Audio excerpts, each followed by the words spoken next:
In this topic, let's introduce ourselves to lateral thinking. According to Oxford Dictionary, lateral thinking is a way of seeking the solution to intractable problems through unorthodox methods or elements, which would normally be ignored by logical thinking.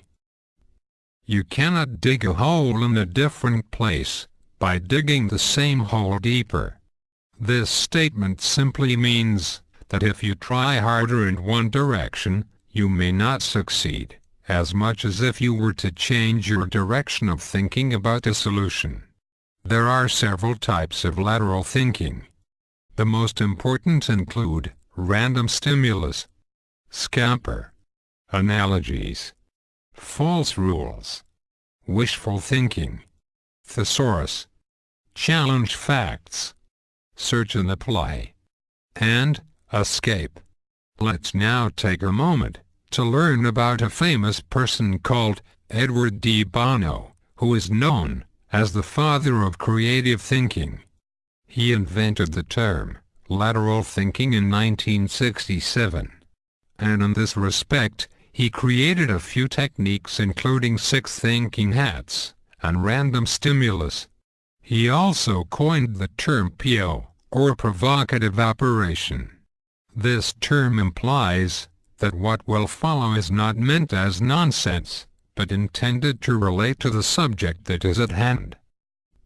Owing to its success, many corporates currently employ his techniques. Random stimulus is a technique where a random word, image, action, or sound is used to open up new lines of thinking. Each unrelated idea is used to derive relative associations to the problem that is at hand. Take a random stimulus and write down each of its associations. With the problem in mind, create ideas based on associations generated from the random stimulus. These ideas will lead to solutions which would never have otherwise occurred to you. In this example, the problem at hand is to reduce defects in the genes-making process.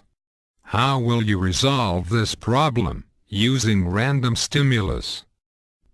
Let's consider the use of a random word, an image, and an action. Select each stimulus to see an example. Those who would like to try these by themselves, please go ahead, give it a shot, and compare your answers at the end.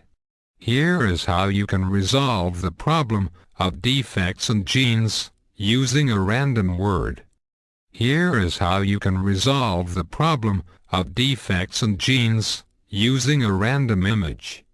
Here is how you can resolve the problem of defects in genes using a random action.